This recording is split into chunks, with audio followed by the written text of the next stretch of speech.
I want to just begin introductions because there's so much for us to get through in this conversation. And I have to tell you all, as I was doing my homework, I ended up with 3 pages of notes, and that's all kudos to the success you all have been able to achieve. But Ina, starting with you, please introduce yourself to our audience and tell us what brings you to today's conversation. Okay. Hi, I'm Ina Jacobs. I started in the music industry about 30 years ago. I was lucky enough to go to NYU. I didn't graduate, but I was there for a minute. And I was location appropriate to be right around the corner from CBGB's.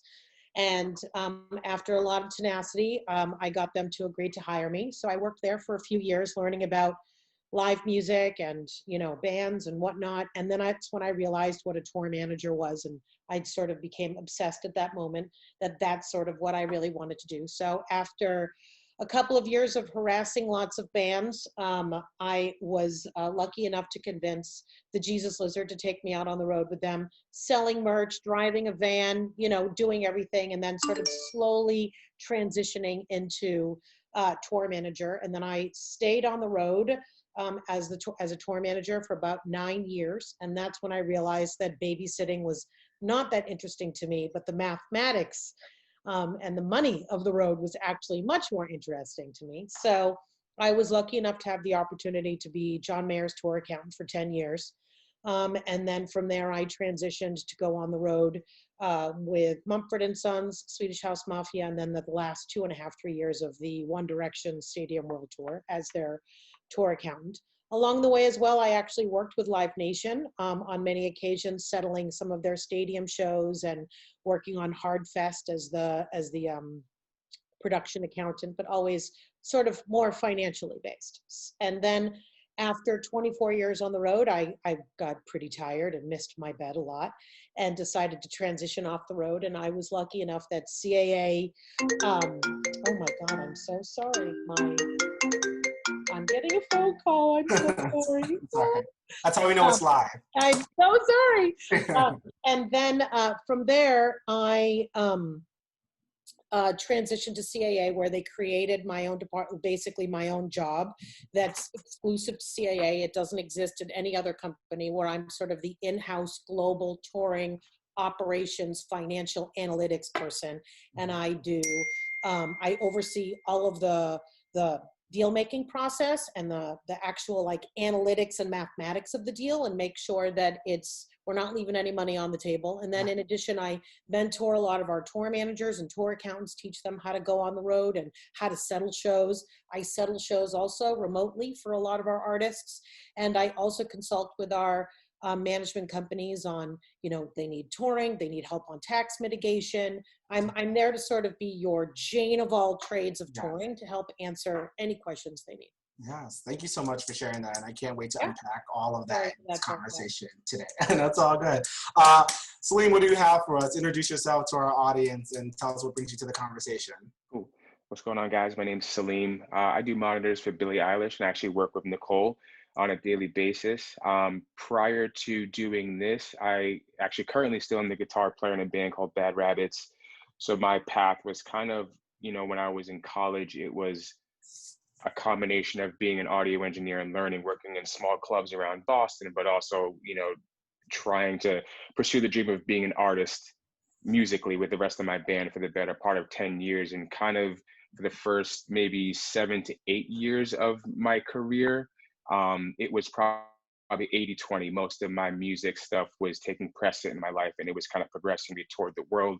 For the most part, I had gotten to do like Jimmy Kimmel, Arsenio Hall, all these, you know, musical accolades. And I think at some point I kind of reached every dream musically, and eventually just the money ran out. You get to a certain point in age where it's like, okay, cool. Do I want to be, you know what I'm saying? Personally, for me, 35, sleeping on my homie's floors, traveling, I need to make money, whatever. And then the traveling and all that kind of stuff has eventually made all my connections and relationships with a lot of people, which kind of led me to Brian Marquis on Warped Tour, who's Brian Marquis, Billie's tour manager. And about 2.5 years ago, establishing that connection or reconnection with him and kind of keeping my energy in the world, that I was slowly starting to make the transition from music into, hey, I want to do full-time production, or just be in a situation where I'm actually out doing audio, doing sound, doing production more in like an actual tech engineering world versus the artist portion of it. And about 2.5 years ago, he sent me an email just kind of out of the blue, like, hey man, are you free these such and such days? I started working with this artist, Billie Eilish, kind of caught up essentially. I'm like, hey, I got nothing to really lose. I'm kind of free that week. Sure, why not? I'll go up for a week and kind of do monitors. And the first show with her was at Gov Ball, when she had just released the song Lovely with Khalid. And it's, I think, one of the other things I'll talk about later is I think that moment was like, oh, this is something different. This is not your typical artist. It's not a typical, situation to be a part of. So I was like, you know what, I'm going to stick this out and kind of wait it out and eventually evolve into what it is. And that brings me to right around Coachella last year. And it was just amazing experience, a lot of learning, a lot of just different things that happened for better or for worse. And I went home and watched the Beyonce documentary, Homecoming, and just seeing the level of execution that had to be done to make that happen. I was like, wow, this is crazy. Like, who are the people behind this? Like, I want to, someday, hopefully I'll be lucky enough. Like, I can remember sitting with my girlfriend thinking like, wow, this is insane. Like the level of excitement, just the level of execution and just skill that has to be done to pull that off at that level, seeing what we went through at Coachella and then seeing how Beyonce did it. And then 3 months later, Nicole Massey and Bill Leibody are our production managers, kind of taking over the Billie Eilish thing. And it all kind of came full circle of like starting out as a music guy, fulfilling every single dream and ending up in this pretty much life-changing, amazing opportunity with, I think in my business, in my opinion, are probably some of the best people in the business at what they do. Yeah. So that's kind of brings me to currently where I am right now. Yes, that's a beautiful, succinct story, which we're, again, much like I never got to unpack through this conversation. Tadia T, what do you have for us? Introduce yourself to the crowd today. Hi, my name is Tadia T. Taylor. My nickname is T, Mama T, all the things. I've become many different iterations of that. I am an event producer, a music festival producer. I too actually went to NYU, and I started as a performer, a singer, and a dancer, and had many dreams of being a performer. And being in New York City, I started promoting and throwing parties, and really enjoyed the aspect of kind of bringing the things together and bringing entertainment and bringing shows to people.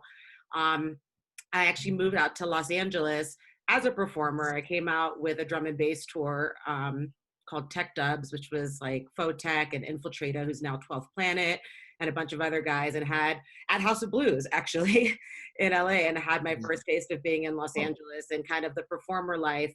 But that being said, living in Los Angeles, waiting tables and doing all the things, it wasn't really fulfilling. It wasn't what I wanted. And I fell into working in music video and commercial production. And I got my first taste of working on the production side of things, and really just fell in love with putting all the pieces together and really just kind of creating something super special that impacted people in a certain way. But as dreams come, you keep chasing them, you keep chasing different dreams. And that wasn't enough for me. I wanted to be a part of witnessing how people were impacted by the things I was creating, or the things I was a part of creating. And I started to fall into the event world. And it all came full circle for me about 6 years ago when I attended a festival called Lightning in a Bottle and fell in love. I fell in absolute love. And I had that moment of, I want to be a part of creating experiences that make other people feel like this makes me feel right now. And that was it. The rest was history. I was on the fast track to producing, and within 5 years, I was producing my own music festivals and events, because that was the dream, and that's what I was chasing. And today, this past week, I actually just finally formed my company, Woke, Women of Color Entertainment, so that I can continue to diversify the landscape of the music industry, music festivals and events, so that we can continue to evolve. This year has been really pivotal in the social justice and impact spaces, and I want to be able to continue to evolve that within our industry and figure out how we can continue to change the landscape and evolve in that space. So that's my name today. That was so good. I'm just very excited to just get into all of your stories. Nicole, last but not least, who are you? What do you bring to the conversation? And share with us everything about you. Hey, I'm Nicole Massey, and I'm currently Billie Eilish's production manager. I only took over that role last year, and actually that's my first time in the, quote, big chair, as you would say. I was mostly working as Coldplay's production coordinator for the last almost 10 years, and mostly doing stadiums, did the On the Run Beyonce tour as well that Salim was talking about, and the Coachella date, of course, with 27 trucks. um, and mostly, I mean, I started out as a performer as well, too. I was a professional dancer and started dancing on tours, but the minute I got on tour, I wanted to stay on tour. So I kind of worked my way through all different roles, and here we are now, 23 years later. So I'm still loving what I do. I think that if I ever have a moment where I don't love it, I need to stop, because I think it's, you know, it's just not fun for people if you're not enjoying it. But I just I feel so fortunate that people like spend their money and their like months waiting for an event that we are part of, and that we create like this happiness for, you know, just looking out in the crowd every night. I mean, it gets you excited, gives you goosebumps, and I love it. So Yes. I think what's so cool about all of your roles in the industry, specifically the touring, is that you all are curators of moments, which I think is such a powerful role to play, not only just in music, but in life in general. And it's a huge responsibility to hold, and you all have proven to do it so well. I want to start this conversation talking about your connection to the artist. And when I say that, I mean sort of in life, we're able to choose our careers, but not always choose the people we work with, right? And there's times as you all are working with these artists, do you, and Nicole, we'll start with you because you're so fresh in my mind right now, is from making that transition from Coldplay to Billie Eilish, what was sort of the thing you were looking most forward to, and what was the thing that you were sort of, I don't really want to leave this? Well, I mean, I think all along our career, I think we're constantly taking choices. I mean, taking chances and making big decisions in our lives. I mean, I was with Rod Stewart for 8 years, and when I left him to go do Coldplay, it was like I had to really like dig deep to decide what I was going to do. But truthfully, at the end of the day, I mean, we have to be doing this as well for ourselves. I mean, I really have great relationships with all the people I've worked with. I think that it's important to know who your artist is as well. So for me, like with Billie, she's growing still, you know, and is going to continue. She's only 18 herself, you know, but so I think like it's important to know that, you know, the wants and wishes of different artists are definitely going to change from who you're working with, you know. I think it's important to hear them out and also to listen to them too. Yeah. I think you can't be a yes man, you can't be a no man, you know, or yes woman, and you know, you can't like, you have to always look at all the different situations of what their needs are. Yeah. And I know, similar question for you. So you went from working at CBGBs, is that I'm saying that correctly? Yes. Yeah. And then you decided that you were going to tour. And then you said, listen, being in a band, selling merch is what I want to do. And then you got the opportunity to call to work with John Mayer. Did you know at that point that who John Mayer was, what his career was going to go to, or where it's going to grow to? And does that matter for you? Does it matter the growth of the artist? Okay, that's a lot of questions. Yeah. So I would say ultimately when I was a tour manager, I did that for about 8-9 years, and I really was like, I was done. I sort of felt like I got stuck at that 1-2 tour bus tour, and I could not make the jump, right? It was just, that was the nature of my career at the time, and I just felt very frustrated that it felt like others were really developing and growing around me, and I couldn't. And at that time also, as a woman, there were maybe like 3 or 4 women tour managers out there. Like this is in the late 90s. So I just felt stuck, and I really wasn't resonating with dealing with the artist all the time. That was like my least satisfying part of the job. It was what got me in. I was like, I want to babysit the bands and this will be so fun. And then I realized it is so much work, and like I can't control why Joe is in a bad mood today. Like, and I'm an empath, and I'm going to take that on. And it was just, it just really was difficult for me to manage that babysitting part and not feel responsible. And it energetically wasn't after 9 years, I was like, I can't do this anymore. But I loved touring. I loved the community. I loved being in the family. I loved the tour bus. I loved being in a different city every day. And I love mathematics. Like mathematics is like my happy place, right? 1 + 1 is always 2, but a lead singer's mood is never reliable. Yeah. So, you know, I was just really, I really resonated with the business aspects of it. And so I wanted to be a tour accountant. And there were no women tour accountants in 1999. They just didn't exist. And I kept trying to get a job as a tour accountant, and I couldn't. And so I decided to leave the road, and I left the road for like 3 months. Mm-hmm. And then the manager of John Mayer, the booking agent of John Mayer, and the business manager of John Mayer had all worked with me previously on other tours and called me and said, we've got this new baby. His name is John Mayer. I'm telling you, he's going to be huge. We want you to be the tour accountant. And I was like, real, like a baby band, like I don't need another, like I've gotten myself up. I was so frustrated, but I was like, you know what, if I get to be tour accountant, which was like a role that I was really looking for, I was willing to sort of put my ego aside, take less money, and just have the opportunity to get my foot in that door.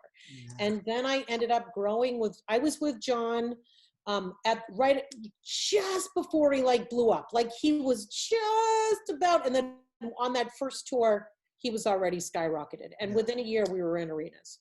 So I really had a wonderful experience with John, and at 10 years with him really allowed me to develop what is a tour accountant, how do I see that? Because I had no mentors in the tour accounting department, you know. There weren't a lot of men that at the time that were willing to share and teach me. And I just sort of went for it and fake it till you make it. And then you do something enough times, you figure out, you know, what your role is and what your energy is that you bring to the table. And that, and then it sort of also for me allowed me to have the relationship with the artist that I did want. Okay. You know, I wasn't responsible for his person, like his hotel room and where is his bag and he forgot his pillow and like whatever, all those things, you know, but I was responsible for protecting them. I was responsible for being their bulldog if I needed to be. I was responsible for the financially soundness of the tour. And I loved having that responsibility. It was a responsibility I was comfortable with. I'm comfortable with mathematics. I can settle a show like nobody's business. That was something that I felt like I could really bring to the table. Whereas my comfort place was not the emotions. It was really the bones of the tour, which is the finance. You know, we're out there to make money, you know. So I feel like maybe I answered your question. Yeah, you know, you did. I'm just, I like the bulldog energy. I love that. That's how I will leave this conversation. Salim, so I just mentioned sort of how roles really shift as an artist grows, and so as you were brought on Billie's team and as she continues to grow, how does the demand on your role change? It's changed considerably. I think for somebody in my situation, it was starting with just seeing the crew grow so fast, so exponentially, and being able to manage the different personalities, I think, or at the very least being, you know, catapulted into this, I guess, you know, for lack of a better term, uncharted territory for me personally. I think the biggest thing was just switching the narrative of kind of how you deal with it. I mean, I think everybody at some point is dealing with imposter syndrome. I think that is like probably one of the biggest things. Like, am I supposed to be here? You can like kind of psych yourself out. And I think one of the biggest things for me was just, okay, where am I in this process? And this is a learning curve. You're gonna have to figure it out very quickly. And it's just identifying where you are on your learning curve process, and then just kind of being at peace with it. It's like, okay, cool. I have a bat phone. I have people that I can call. It's like, hey man, I'm like, I've never really been here before.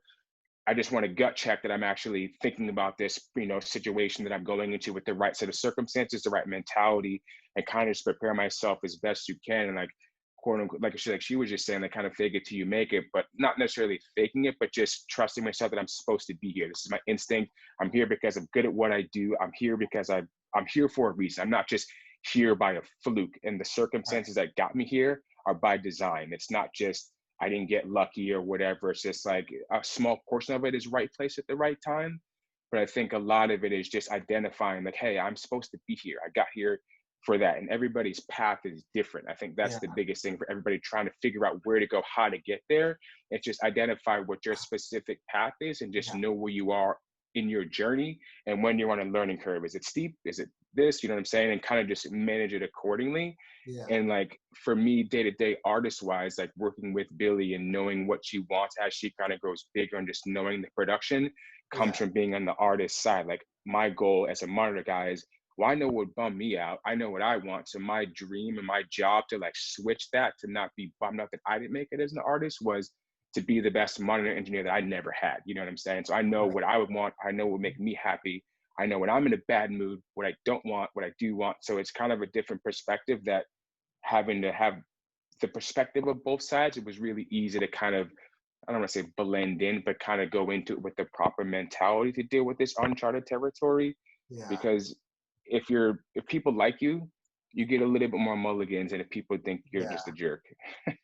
Well, let me ask you this, because you studied in college audio engineering, right? Yeah. And so when you made that decision to sort of pick that as a career path, did you know that did you study it to be in touring, or did you study it just to help you out as an artist? And I think also to backtrack, like you're successful as an artist. I think that's something that our audience should know today. So I want you to speak a little bit about that too.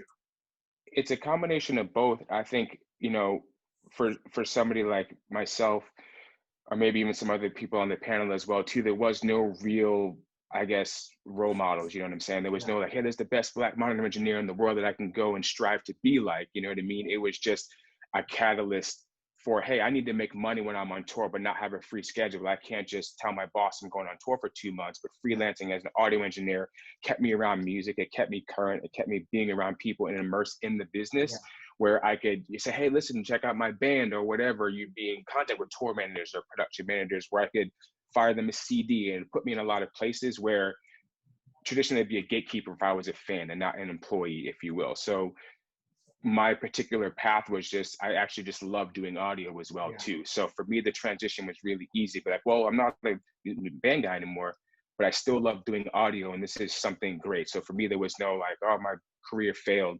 What a bummer. And now I'm just gonna be a crappy, disgruntled sound guy. I was like, no, I still love doing audio too. This is tight. It actually just worked out that it was acceptable for me to be something else other than a band guy. So it was, like I said, it was kind of by design for me personally, where it just helped out that I enjoyed doing audio. And it was a way for me to make money without having a boss.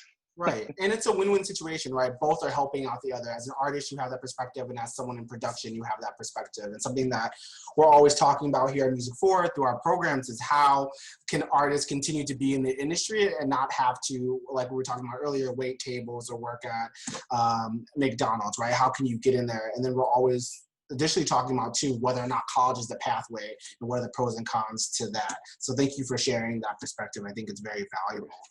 Tadia, I want to pivot and I want to talk about energy and I want to talk about personality and how much that has equated to your success. Something that Ina had mentioned earlier was her being empathic, right? And I just can't imagine how exhausting that actually is for people. But how has your personality and the way that you've been able to work with people related to your success?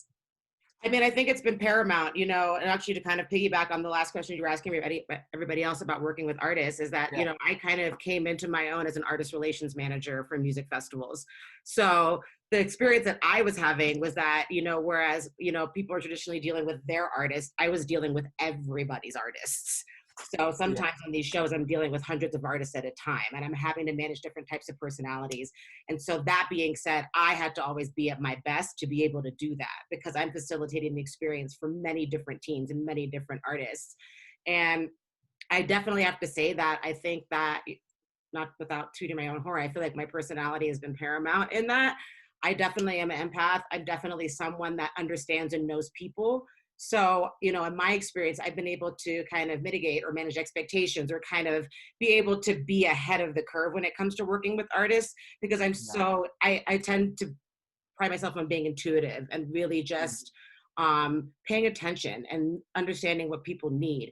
And honestly, a lot of that came from waiting tables. That was one of the biggest things back in the day when I worked at Houston's. It was managing expectations and being able to anticipate expectations before people ask you for things, right? So that's one of the biggest skill sets I think that I was able to carry across from working in restaurants, was being able to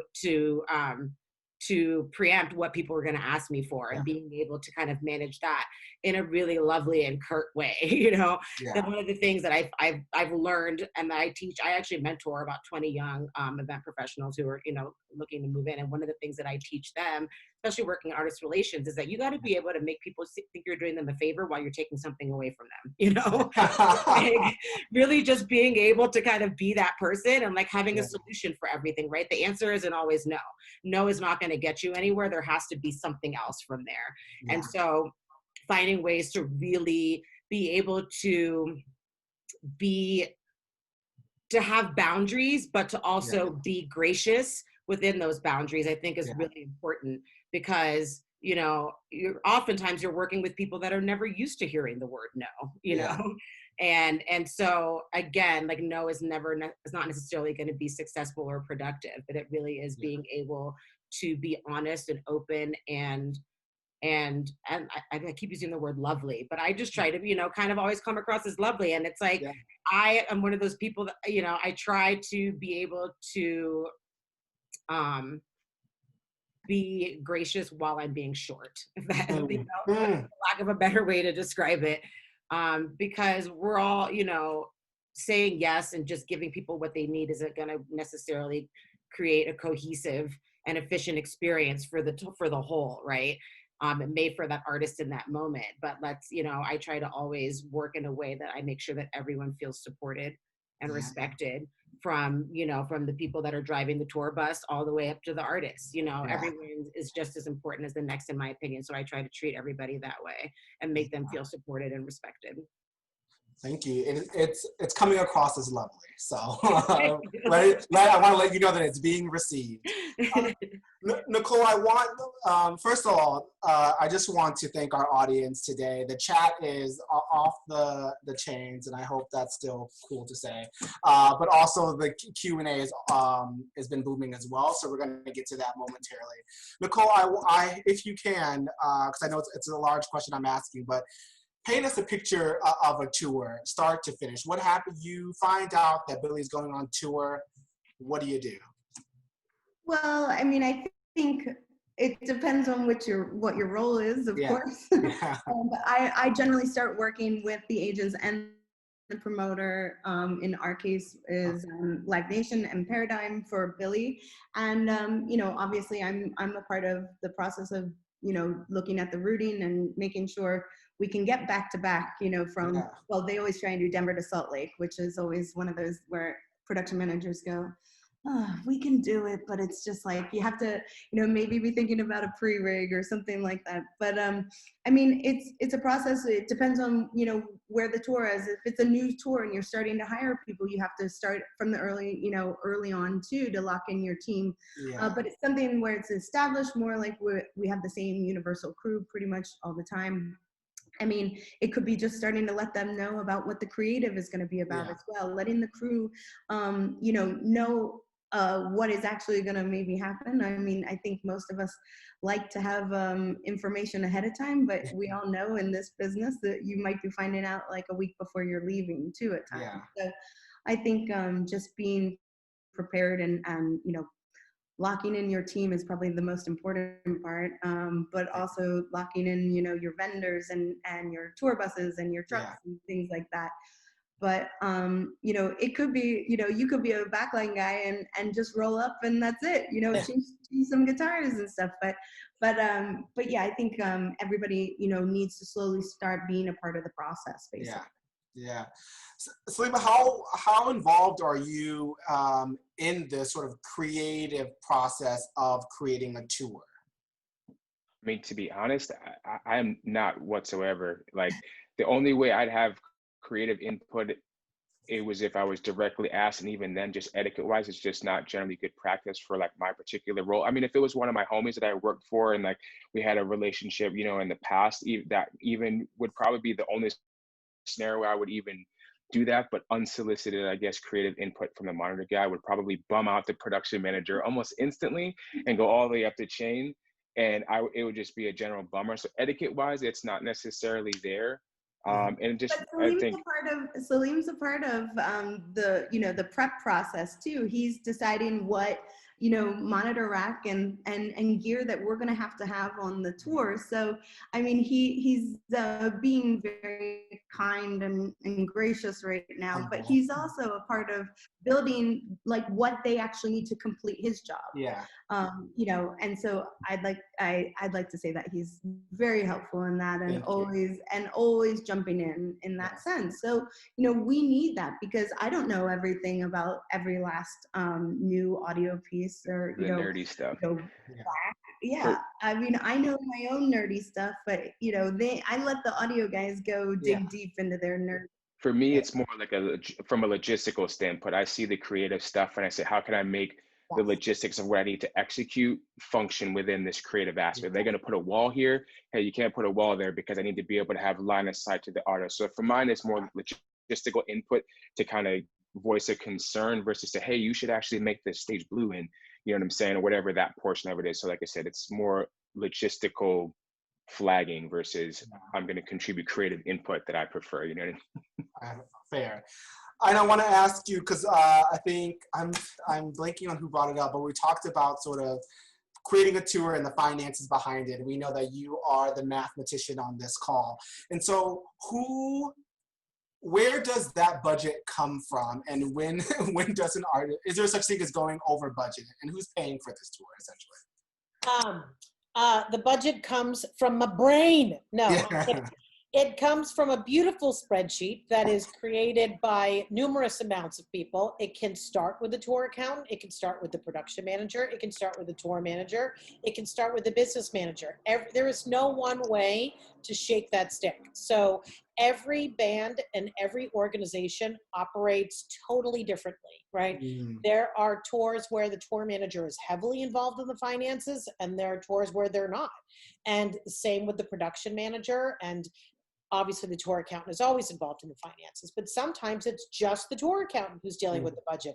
So, I mean, usually the production manager is heavily involved in that budget making, and the tour manager would certainly provide their line items of what their hotels are and how they're going to travel. Is it a plane? Is it a bus? You know, that kind of stuff.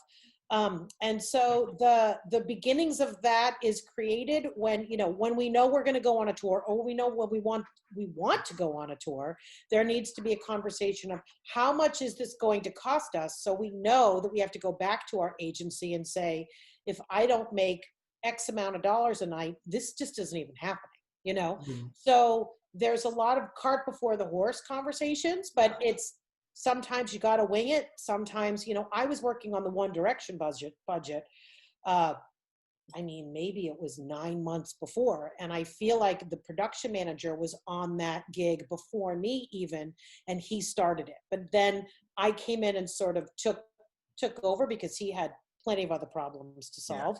And then it's my job to communicate with every single person that has anything that entails spending money on the tour, and then they tell me what it's going to be.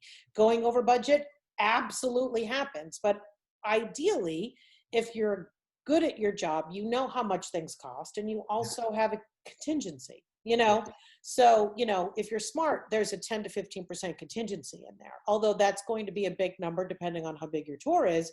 So that number scares people, but it's important because you just never know, like it's just always going to happen. So that contingency is hopefully your buffer, so you don't really go over over budget. And usually if you go over budget, it's most likely because you know, all of a sudden the artist was like, I want flying people on my stage, and I want to bring all this wardrobe, and I'm now going to fly on a private jet. when we had originally never budgeted for that. So they're usually artists. It's their artists' reason why we go over budget. Yeah. It's not common that production budget, if budgeted correctly, we should stay on track, really. I'm going to try to hit these questions from the audience. So the first question is for you, Anna, as well as Anthony says, I'm a business major, but do you have to be an accounting major to be a production or tour accountant? Girl, I think that was the girl you said. No, it's Anthony. Okay, whatever. No, I didn't even graduate college. Are you kidding me? I went to NYU for 2.5 years and I did not graduate, but I'm really good at math. I was always really good at math. I got like a perfect SAT math score. Like math was my jam. It's my happy place. And I taught myself how to use Microsoft Excel, like literally self-taught because I have a math brain. So it like made sense.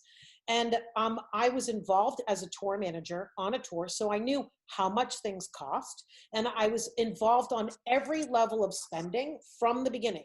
And that's what's important about being a tour accountant, is understanding like, what is a forklift? Like, what's a stagehand? And knowing what those things are. And then after you do this all the time, when you're a tour manager and you start settling shows, because we don't have a tour, you don't get tour accountants until you're like maybe Arena. Right? Prior to Arena, the tour manager is doing that. So I was doing that, you know? And so that's a tour accountant is more like a bookkeeper and an auditor. You're not really the accountant. I'm not filing taxes per se. I'm not, you know, that's what the business manager is for. And you're always going to have a business manager, most likely you're going to have a business manager on your team who's really the nuts and bolts of that accounting. Right? Yeah. It's you know, you do not need to be a CPA. You need to understand the big picture. You need to understand mathematics. You need to know how to use Microsoft Excel, and you need to just have the big picture, you know. And tour accounting will never be the first job that you ever have on a tour. Ever. Like you couldn't possibly, you don't understand it. You have to be a tour manager, a production manager, even a production coordinator. I've had production accountants who are like my assistant per se, some type of bookkeeping, understanding, you know, if you have money coming in and money coming out, you have to be good at math. Let's just be clear. And so it's that kind of thing. You when you're a tour accountant, you're bringing actually a lot of skills to the table. It's not just math. Like you have to understand actual operations from a venue perspective, operations from a ticketing perspective. You have to know how to read ticketing audits and how people buy tickets. You have to be insanely curious because like, the only way you're going to learn any of these jobs, any of them, tour manager, production assistant, anything, is if you are not curious, get out. Because that's the only way you're going to learn. You have to ask 8 million questions and drive people crazy. Yes, thank you for that. Thank you. That's funny. Tadia, a question for you is how has your life changed since touring is currently on hiatus at the moment? Oh, wow. Vastly. I mean, you know, it's been, I am doing my best to look at everything that's happened this year as a blessing, as an opportunity for growth and evolution and learning, because that's the only way we're going to get through this. But I can tell you back in March, I was not feeling that way. Literally watched my career fall like dominoes. And it was alarming and it was jarring. But like I said, I also mentor some young event professionals. So I had to be strong to help them be strong and get through this. But also had to honor that, you know, honor that space. You know, we all always have to honor what we're feeling because it's real and it's valid. But, you know, eventually I had to like pick myself up, put back my boots, you know, and like get back to work. And that looked like, for me, kind of evolving the way that I work and the things that I was doing. I was really blessed that I had one of my gigs not go away and it ended up going virtual. And actually a really important project that I'm super excited to have been aligned with called Rave the Vote. Which was a project that catalyzed the dance music community to the polls. And that was paramount to be able to do something within our industry, within my work that was doing something to create impact.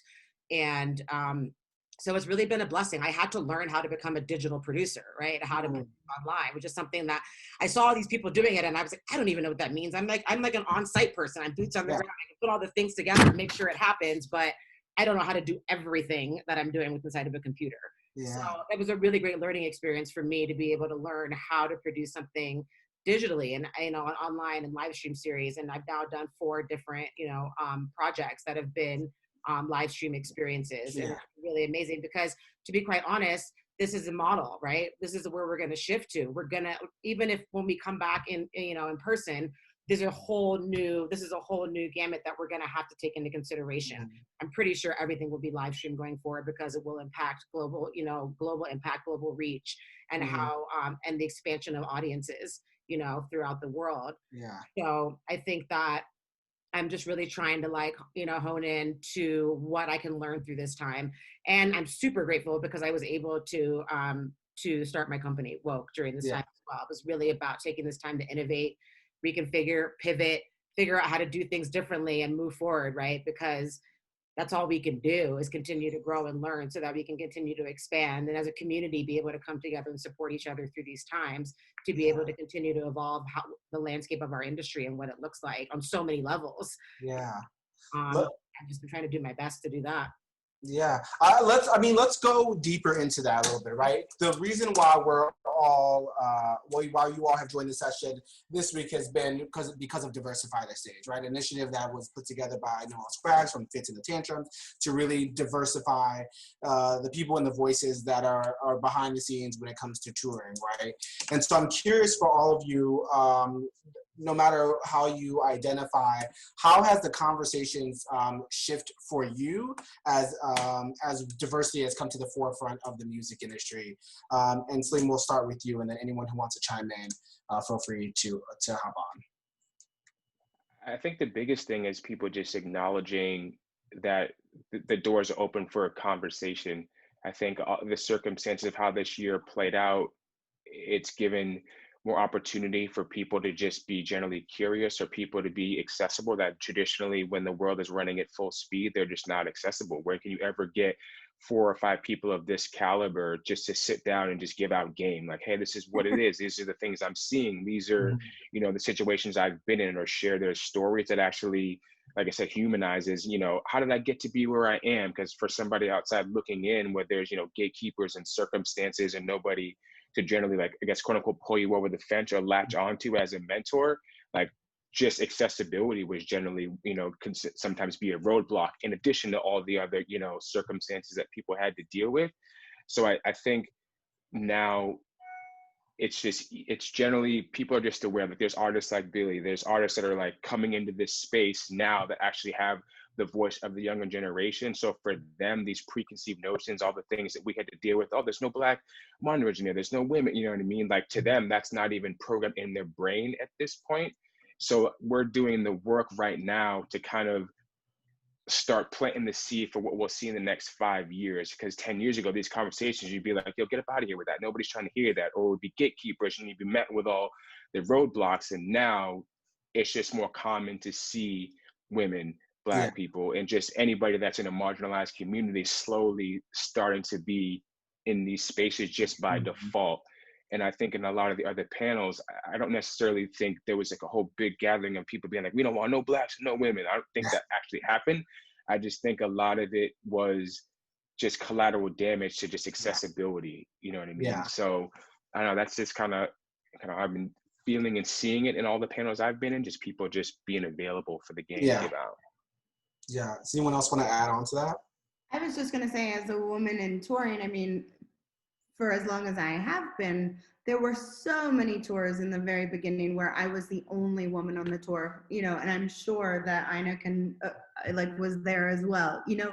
And so over the years, it's just been something that, to be honest, I kind of just asked the vendors for, because I felt like, you know, where are they? Because I know there's, you know, audio chicks. I know there's lighting chicks, you know, things like that. And I think that with everything that's been going on with this year, I think it's actually like an easier conversation that people are almost expecting. But I think that we just have to push even a little harder because, you know, I think that, first of all, our industry is a very tough industry to try and navigate because there isn't like somewhere you go to, you apply, you know, there's always different ways of how people get into this business. Yeah. So I think we just have to be strong for each other and push forward for, you know, people that might not have those normal opportunities. I, like Tadia, I work with like kids here and there that have come across over the years. And I think that some of these kids are more important to,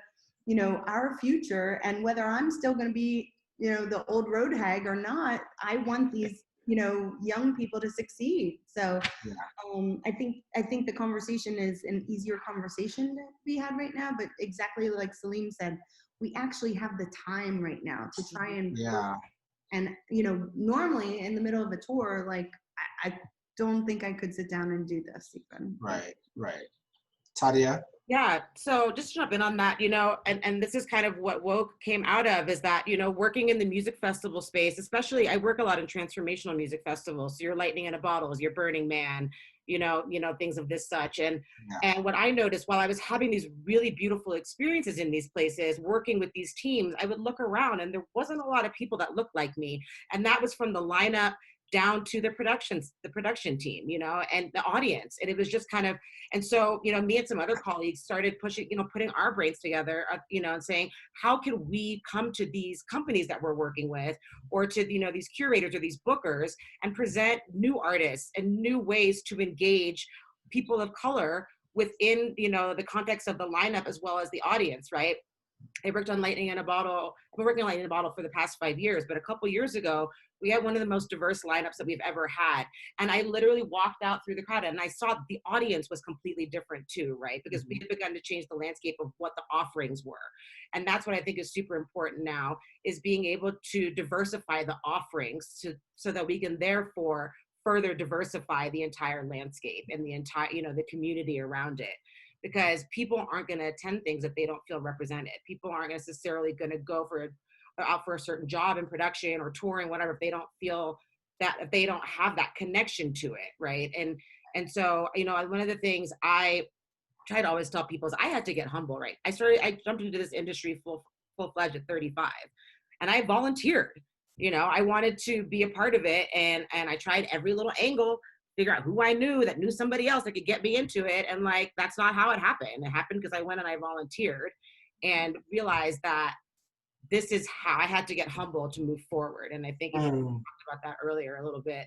And now that I'm in the space that I am, being able to utilize my platform and my space to continue to evolve and, you know, and up level our industry, you know, by diversifying and including other people. Super impressed with a lot of artists and a lot of teams that are doing stuff like right now, like Miramasa at the beginning of the pandemic did an outreach and brought 10, I think it was specifically for 10 Black women to come and work and train under his production teams to learn the ropes of production. And that's paramount. I want to be able, we should be creating more programs like that for everybody, for different groups, you know, because people don't have the opportunity, you know, and if we are the people that create those opportunities. So we've got to continue to work together to be able to do that and provide that so that we can change the landscape. Yeah. I know, was there a moment, earlier you mentioned how there were no women tour accountants when you started out in 1999, I think it's the year you shared. When did you notice that things are changing and this is a conversation that's happening? Not long ago, you know. I mean, it took a long time. There were certainly more women coming on the road in different jobs. You started to see a few more women tour managers, production coordinators. I would say there's probably more women than there are men production coordinators, at least in my touring experience that I see, because ladies are amazing at organization. It's just, it's our, you know, it's our power.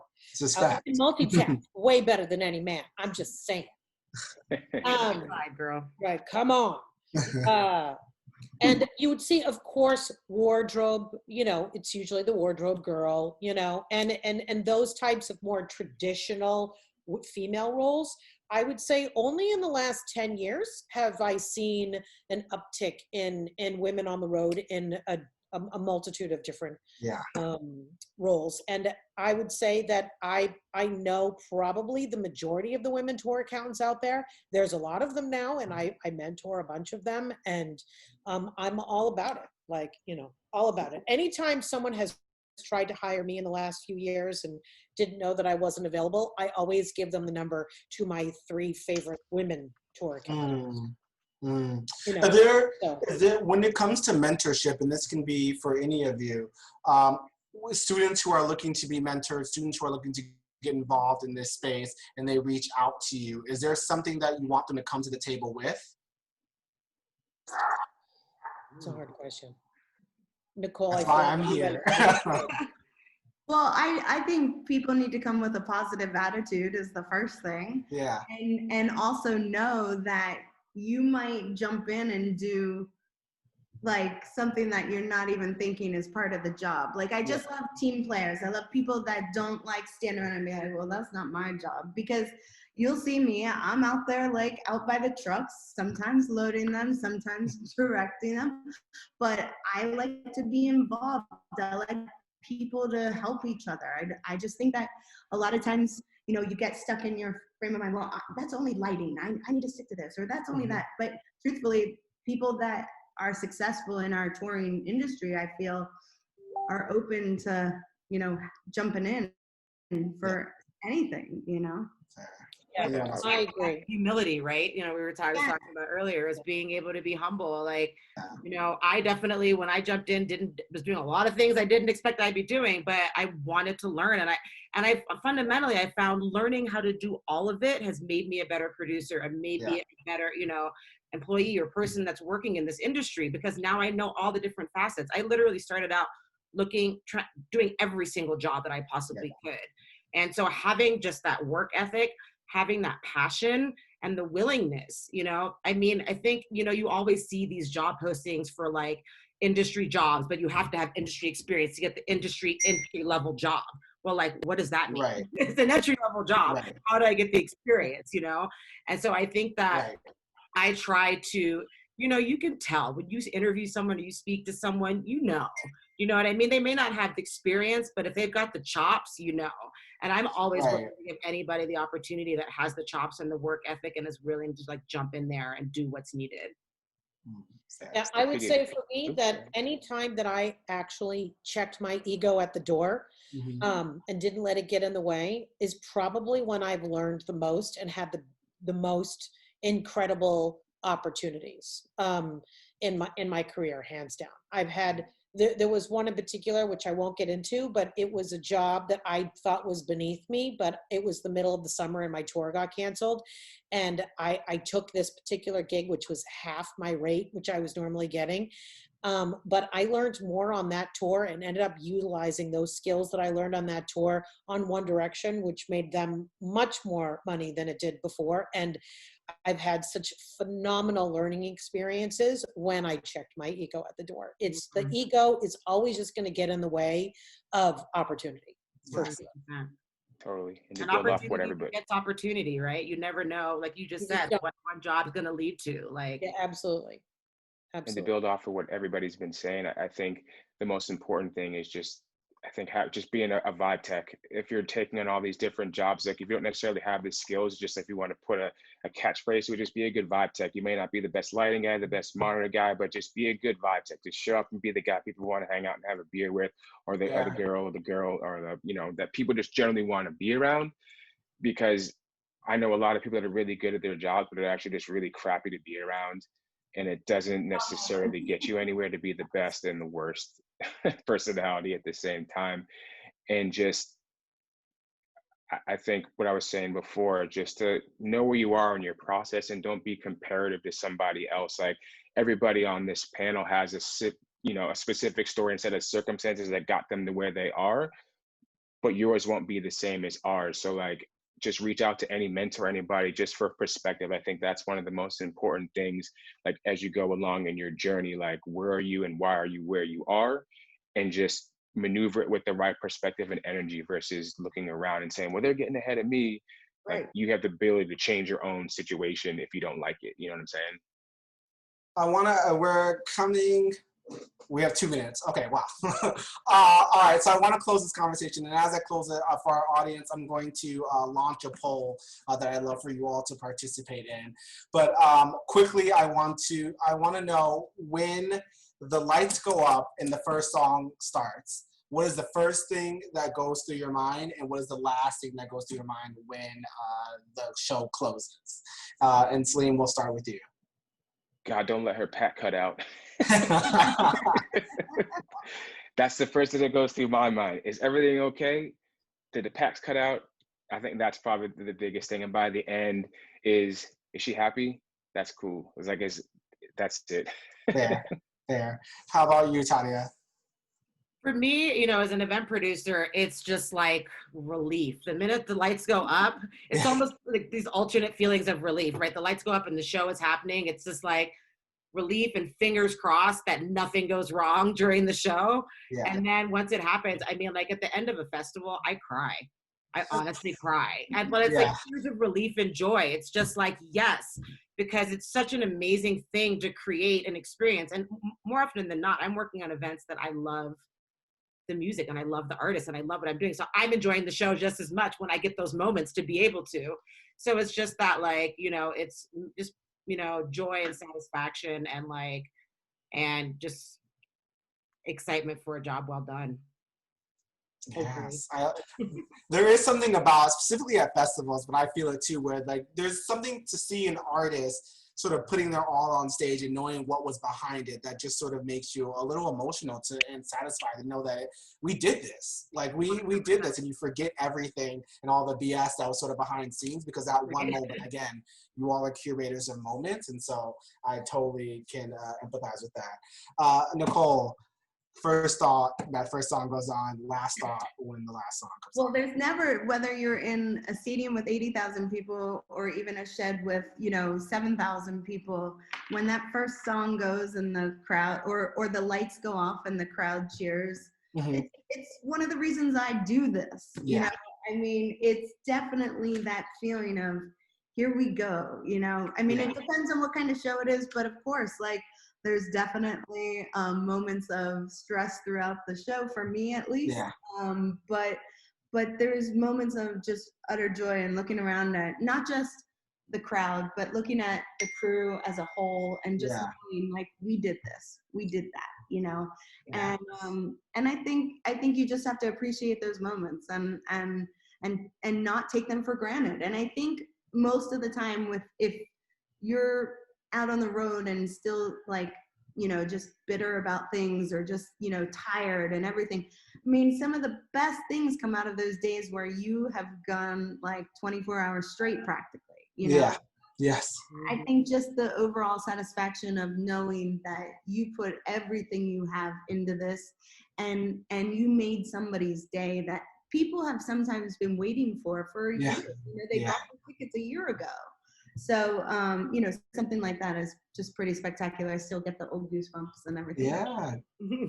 I know, last but not least, close us out today. I mean, I think that's Nicole said it. It's like, you have to take that moment, because if you don't, it's sort of like you've just spent all day climbing Everest and then you didn't even take a picture at the top. Yeah. You know what I mean? Yeah. Like, that's a good way to put it. That's what it feels like every day, right? Yeah. So, I mean, and unfortunately, or fortunate, I don't know, for me as a tour accountant, when the lights go down and the show begins, that's when the most important part of my job starts. So like, to me, I'm like, I got to go get an audit. I have to figure out how many people came to this show. And now I have to really finish this show. So during the show is when I'm literally doing the most important part of my job. So hopefully when the show is over, so is settlement.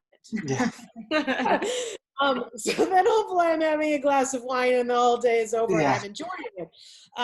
But funny enough for me that like, that's when you're doing the biggest part of my job is really that moment.